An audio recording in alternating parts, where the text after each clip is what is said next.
que el poder del lenguaje va más allá de evocar realidades, sino que también las crea. Y se puede conectar muy íntimamente con los seres humanos. Y por eso yo dije, quiero hacer esto yo también.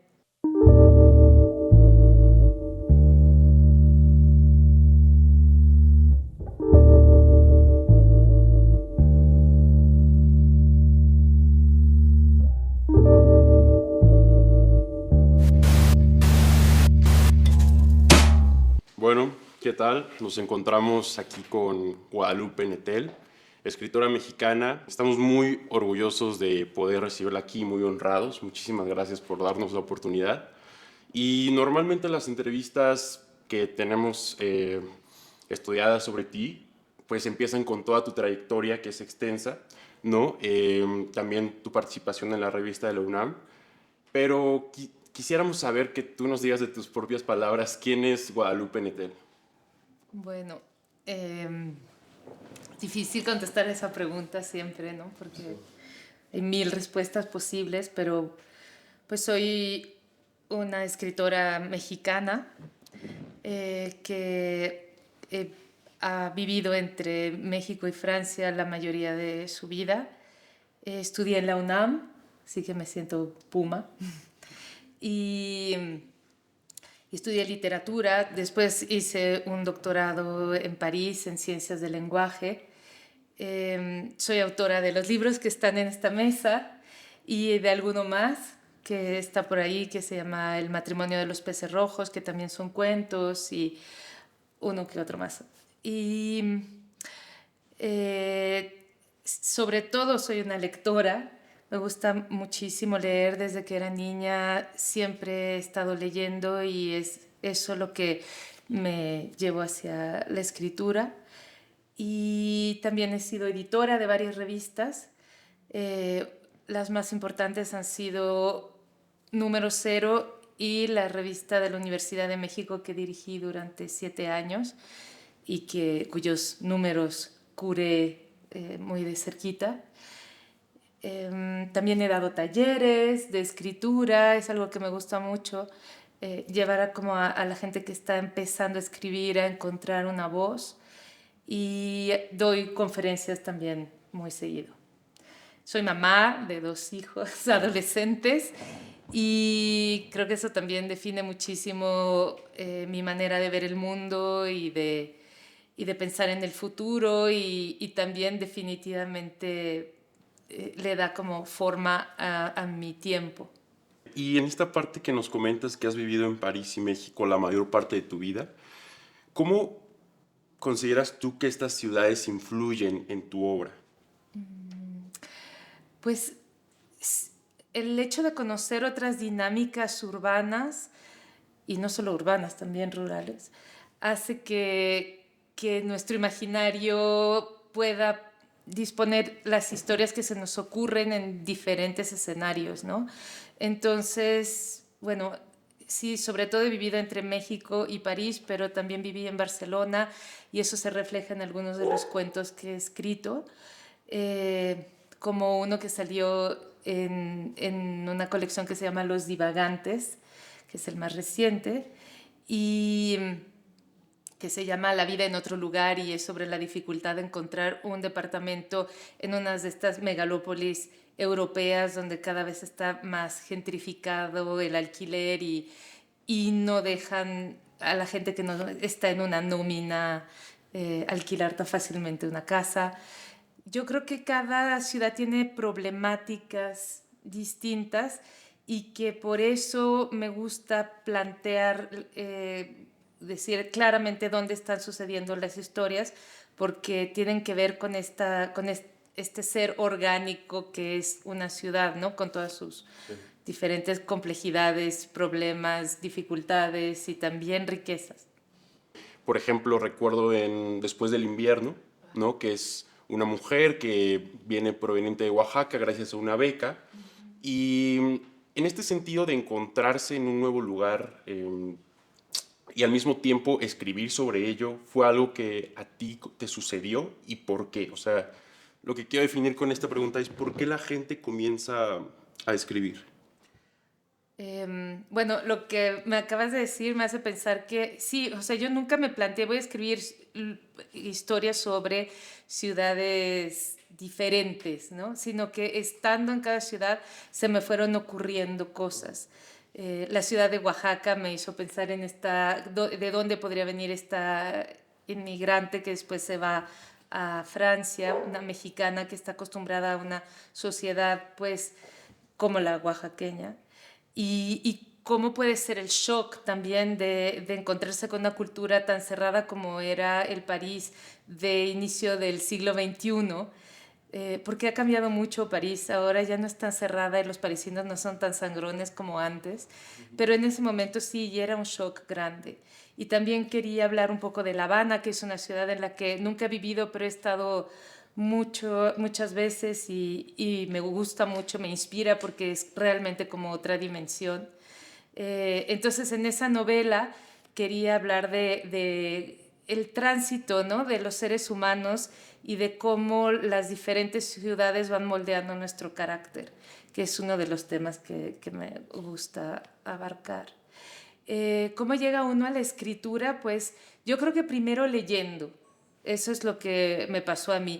Yo leí, recuerdo que uno de los libros que más me impactaron durante la adolescencia fue La increíble y triste historia de la Cándida Heréndira y su abuela desalmada, de Gabriel García Márquez, en un momento en el que yo estaba viviendo con mi abuela, mi madre se había ido, mi padre se había ido y estaba teniendo una relación muy conflictiva con ella porque pertenecíamos no solo a dos generaciones bien separadas. Mi abuela en realidad nació en 1911 y entonces no entendía para nada cómo era mi idea del mundo a los 11, 12 años, ¿no?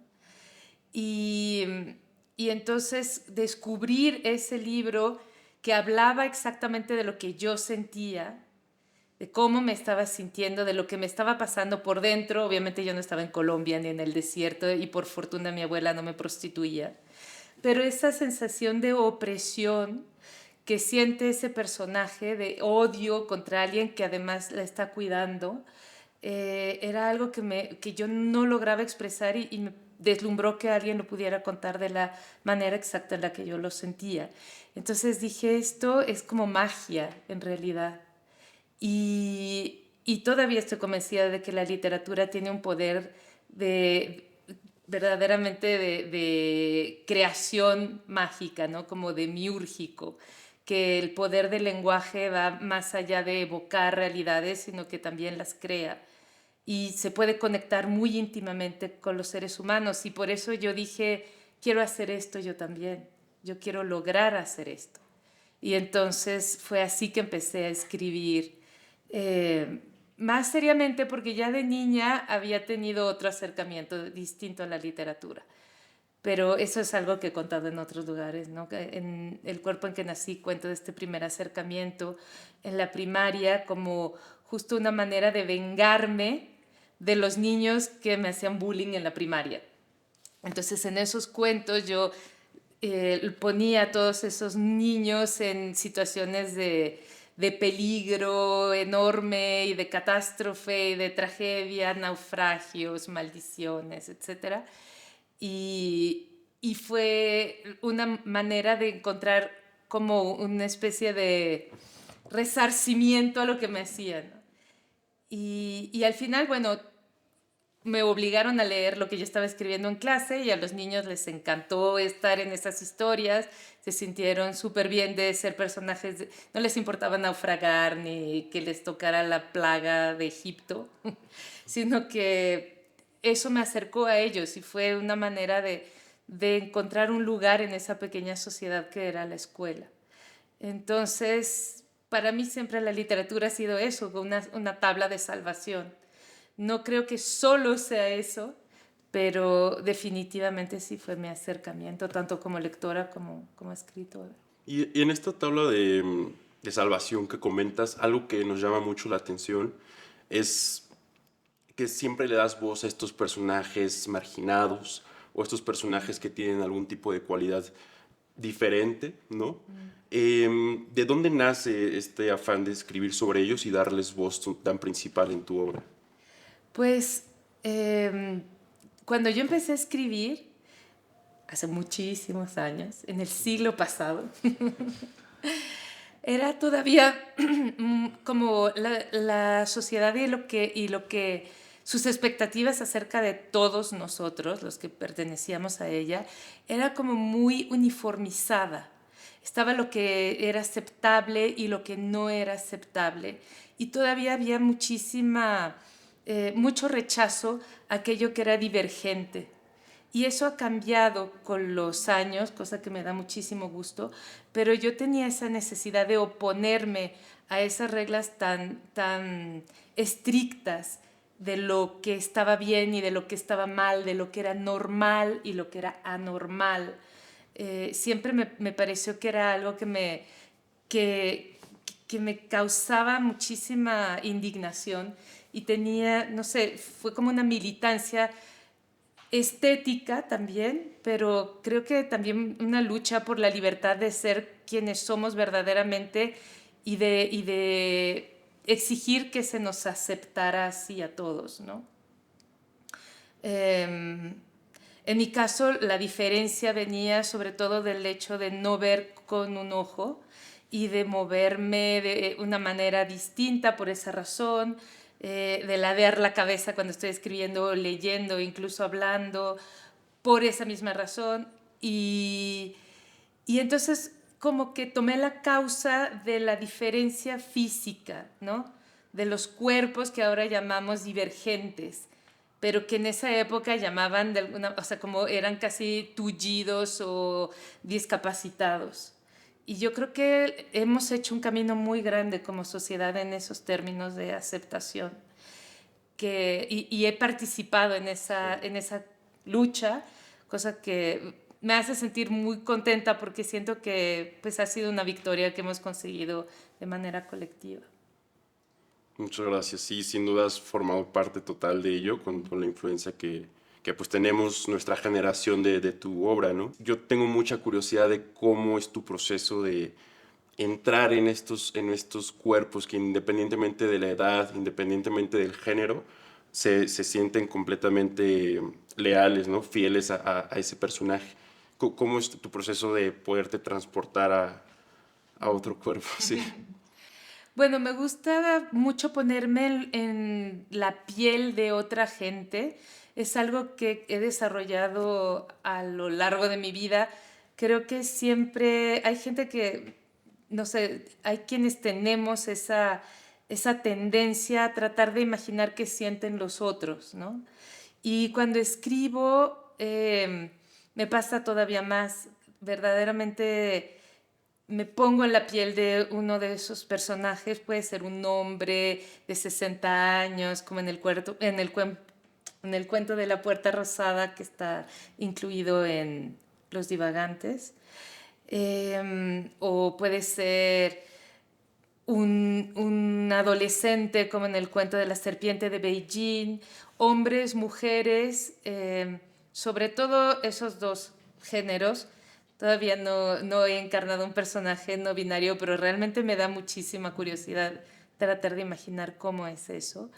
Y es verdaderamente, yo siempre lo comparo con lo que dicen los caribeños de que les baja el santo, de que hay un espíritu que se apropia de ellos porque siento que puedo hablar como ellos y mi voz cambia al escribir.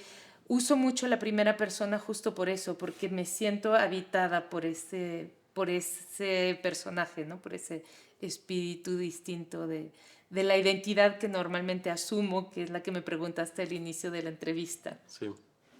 Bueno, en este proceso que llevas escribiendo, encontramos que hay muchas corrientes de personajes latinoamericanos y me llama mucho la atención que usas mucho vocabulario coloquial de ciertos lugares donde se habla español. Entonces, a esto yo quisiera preguntarte, ¿hacia dónde crees tú que va el lenguaje español? Pues hay dos tendencias. Una es pensar que los escritores mexicanos tenemos que escribir solo como mexicanos y otra que es a la que yo me siento más cercana es pensar que el español es una lengua que estamos construyendo entre todos, que todos los dialectos, el chileno, el uruguayo, el colombiano, el panameño, van enriqueciendo esa lengua y que nos debemos de sentir como propietarios de toda esa riqueza y poderla utilizar como queramos, ¿no? Es como acotarse, o sea, es luchar por ese acotamiento, es como decir, yo soy chilanga y solo voy a escribir como si fuera del DF y ninguna palabra extra la voy a incorporar porque soy purista del español de la Ciudad de México. ¿Por qué hacer eso con un país? ¿Por qué hacer eso con una ciudad? ¿No? O sea, nadie podría decir vato ni morra ya en este momento, porque eso es del norte y nosotros estamos en la Ciudad de México. Es absurdo. Entonces, lo mismo me pasa con el español en general. Yo creo que si hay una palabra que nos gusta y que se creó en, no sé, Costa Rica, pues tenemos todo el derecho a utilizarla. Y si eso va a enriquecer nuestra habla y nuestra escritura, pues qué mejor. ¿Cómo se comunican las generaciones hoy? Pues yo creo que lo fundamental es tratar de no caer en ninguno de los prejuicios de que los viejos somos aburridos y los jóvenes divertidos, o que los jóvenes son bobos e inmaduros y sin profundidad, superficiales, y los viejos profundos y sabios, ¿no? O sea, para empezar, como tratar de cacharnos cuando estamos teniendo alguno de estos prejuicios, porque en realidad yo creo que nos enriquece muchísimo este diálogo intergeneracional. Y es lo que trataba de hacer en la revista también, ¿no? En la revista de la Sí. Universidad de México, que hubiera en cada número sobre un tema confluyeran personas de diferentes edades, con diferentes puntos de vista y diferentes maneras de hablar también, no sé, neologismos, y eso me parece fundamental. Y también yo creo que sí, nos enriquecemos todos porque podemos pasarnos energías distintas, puntos de vista distintos, experiencias diferentes. ¿Cómo hacerlo? Eso es un poco más complejo. A mí me sirve muchísimo convivir con adolescentes todos los días, no solamente mis hijos, sino los amigos de mis hijos que van a la casa y con los que me encanta conversar. Pero para la gente que no tiene hijos, yo creo que tendría que acudir a lugares donde se mezclan esas generaciones, ¿no? Que pueden ser talleres literarios, clubs de lectura o discusiones sobre cualquier otra cosa que les interese. ¿Cuál crees tú que es la relación de la inteligencia artificial con la literatura? Eh, bueno, la inteligencia artificial tiene pros y contras, ¿no? Todos lo sabemos. O sea, podemos en 2 segundos saber, por ejemplo, por lo menos un esquema de diagnóstico. Claro que no es igual que si te lo da un médico, pero le puedes poner diferentes elementos y en 2 segundos te va a crear un resultado al que habrías llegado después de mucha investigación. Entonces, eso va a ir creciendo y yo creo que eso va a poder ayudar a la literatura como la ha ayudado la Wikipedia o el Internet, ¿no? Que antes un escritor tenía que pasar horas y horas, días en diferentes bibliotecas buscando información, mientras que ahora tenemos todo al alcance de la mano en Internet. Eh, Creo que para eso va a servir mucho, pero para editar ni traducir creo que todavía o sea, traducir literatura, ¿no? Porque la literatura está llena de aristas, de dobles o triples sentidos, de sonoridades muy buscadas, muy como trabajadas, y todavía le falta en este momento a la inteligencia artificial.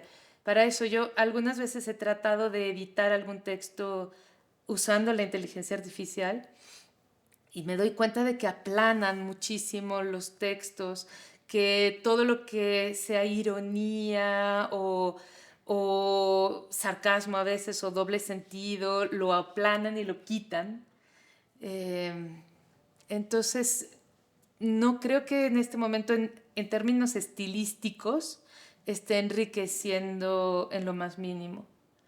Ahora también creo que puede ser un peligro si no regulamos las formas de utilizar la inteligencia artificial, porque podrían apropiarse de contenidos que son pues delicados y también, no sé, me parece que hay que pensar muy, muy bien y tener muy bajo control esa herramienta que puede ser muy buena, pero, pero que no se nos salga de las manos, ¿no? Y tampoco confiar todo a la inteligencia artificial, porque a veces sabemos que engaña, ¿no? A mí me ha pasado que me doy claramente cuenta de que está inventando cosas y es divertido. Una amiga le preguntó, esto te lo estás inventando, ¿verdad? Y ella dijo, sí, totalmente. También me pasó que estaba buscando reseñas sobre mis libros y de repente me arrojó una reseña enterita de un medio que no existía, con un autor que no existía y que nunca se publicó, ¿no? Entonces también puede crear cosas así y si no tenemos cuidado nos va a engañar y nos va a poner en ridículo muchísimo. Muy bien. Y bueno, ¿qué sigue para Guadalupe Nettel?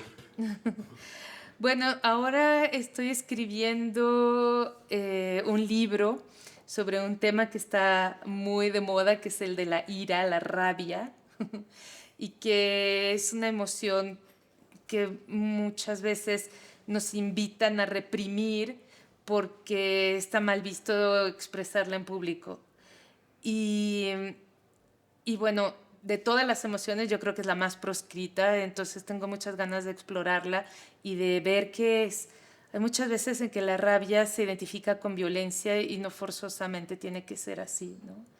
Entonces, pues en esas estoy. Todavía no sé cuándo voy a acabar, ni cuándo se va a publicar, ni qué forma va a tener definitivamente, si va a ser como un ensayo personal o una novela. Estoy en pleno proceso.